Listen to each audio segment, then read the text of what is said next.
नमस्कार दोस्तों। आज मैं आपको आषाढ़ कृष्ण गणेश चतुर्थी व्रत की कथा सुना रहा हूँ। पार्वती जी ने पूछा कि हे वत्स, आषाढ़ कृष्ण चतुर्थी बहुत ही शुभदायिनी कही गई है। आप इसका विधान बतलाइए। इस मास के गणेश जी का क्या नाम है और उनकी पूजा किस प्रकार करनी चाहिए।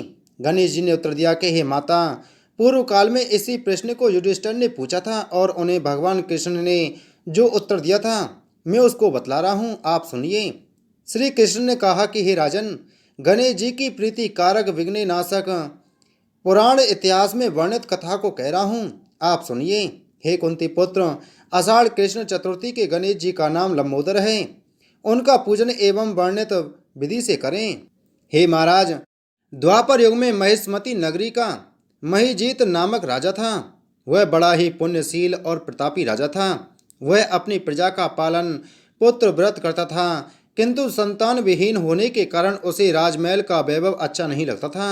वेदों में निसंतान का जीवन व्यर्थ माना गया है।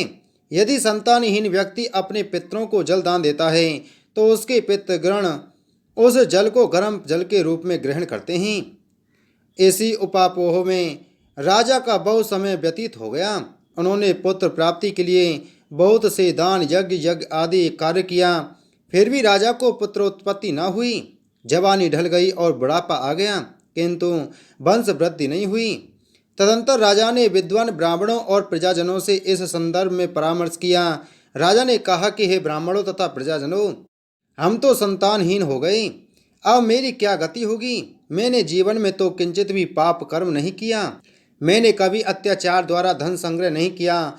मैंने तो सदैव प्रजाओं का पुत्रव्रत पालन किया था तथा धर्माचरण द्वारा ही पृथ्वी का शासन किया। मैंने चोर डाकों को दंडित किया, इष्ट मित्रों के भोजन की व्यवस्था की, गौ ब्राह्मणों का हित चिंतन करते हुए श्रेष्ठ पुरुषों का आदर सत्कार किया। फिर भी हे द्विसत्तमो, मुझे अब तक पुत्र न होने का कारण क्या है। विद्वान ब्राह्मणों ने कहा कि हे महाराज, हम लोग वैसा ही प्रयत्न करेंगे जिससे आपके वंश की वृद्धि हो। इस प्रकार कहकर सब लोग युक्ति सोचने लगे। सारी प्रजाएं राजा के मनोरथ की सिद्धि के लिए ब्राह्मणों के साथ वन में चली गई। वन में जाकर वे लोग दुर्ग गति से इधर उधर परिभ्रमण करने लगे। इन लोगों को उसी समय एक श्रेष्ठ मुनि के दर्शन हुए। वे मुनिराज निराहार रहकर तपस्या में लीन थे। ब्रह्मा जी के समान वे आत्मजित, क्रोधजित तथा सनातन पुरुष थे। संपूर्ण वेद विशारद, दीर्घायु, अनंत एवं अनेक ब्रह्म ज्ञान संपन्न वे महात्मा थे। उनका निर्मल नाम लोमस ऋषि था। प्रत्येक कल्पांत में उनके एक एक रोम पतित होते थे, इसलिए उनका नाम लोमस ऋषि पड़ गया। ऐसे त्रिकालदर्शी महर्षि लोमस के उन लोगों ने दर्शन किए। सब लोग उन तेजस्वी मुनि के पास गए। उचित अभ्यर्थना एवं प्रणाम आदि के अनंतर सभी लोग उनके समक्ष खड़े हो गए। मुनि के दर्शन से सभी लोग प्रसन्न होकर परस्पर कहने लगे कि हम लोगों को सौभाग्य से ही ऐसे मुनि के दर्शन हुए। इनके उपदेश से हम सभी का मंगल होगा, ऐसा निश्चय कर उन लोगों ने मुनिराज से कहा। जनता कहने लगी कि हे ब्रह्मर्षि, हम लोगों के दुख का कारण सुनिए। अपने संदेह के निवारणार्थ हम लोग आपके शरणागत हुए हैं। हे भगवान, आप कोई ऐसा उपाय बतलाइए। हे स्वामिन, आप जैसे महात्मा को पाकर हम लोग किसी अन्य व्यक्ति से क्या कहें। आप ब्राह्मण एवं ऋषियों में श्रेष्ठ हैं। आपसे बढ़कर कोई दूसरा पुरुष नहीं दिख रहा है। महर्षि लोमस ने पूछा, सज्जनों, आप लोग यहाँ किस अभिप्राय से आए हैं। मुझसे आपका क्या प्रयोजन है, स्पष्ट रूप से कहिए। मैं आपके सभी संदेहों का निवारण करूँगा। हम आपके कल्याण की भावना रखते हैं। तपस्वियों की तपस्या केवल परोपकार के लिए ही होती है। प्रजाजनों ने उत्तर दिया, हे द्विज श्रेष्ठ, हम लोग जिस महान कार्य की सिद्धि के लिए यहाँ आए हैं उसे सुनिए।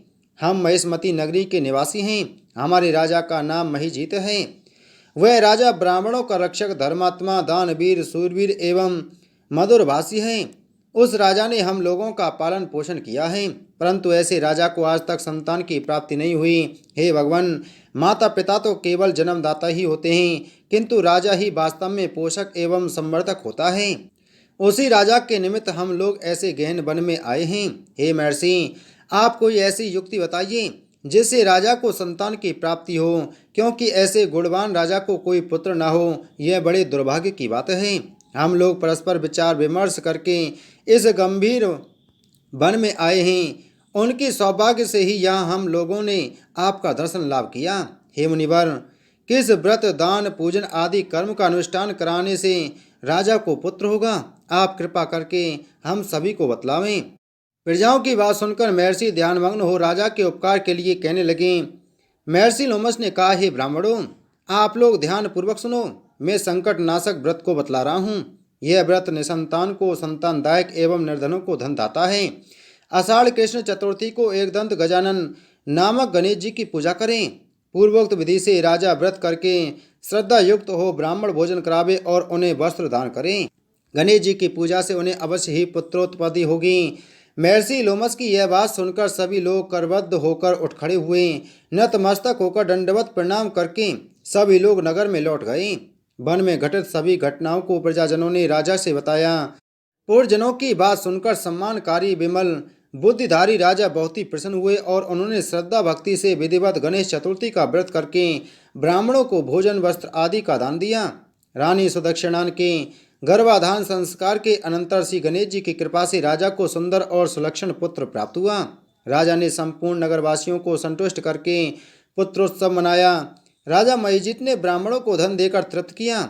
श्री कृष्ण जी कहते हैं कि हे राजन, इस व्रत का ऐसा ही प्रभाव है। जो व्यक्ति इस व्रत को श्रद्धान्वित होकर करेंगे वे समस्त संसारिक सुख के अधिकारी होंगे।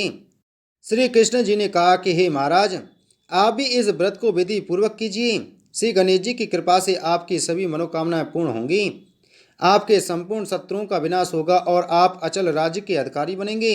हे भूप शिरोमणि युधिष्ठिर, जो पुरुष इस व्रत को करते हैं वे चाहे एकांत सेवी ऋषि हों अथवा विद्वान, उन्हें निर्विघ्न रूप से पौत्रादि की प्राप्ति होती है। जो मनुष्य गणेश जी के चरित्र को सुनते अथवा सुनाते हैं उन्हें सब कार्यों में सिद्धि प्राप्त होती है। बोलो गणेश भगवान की जय।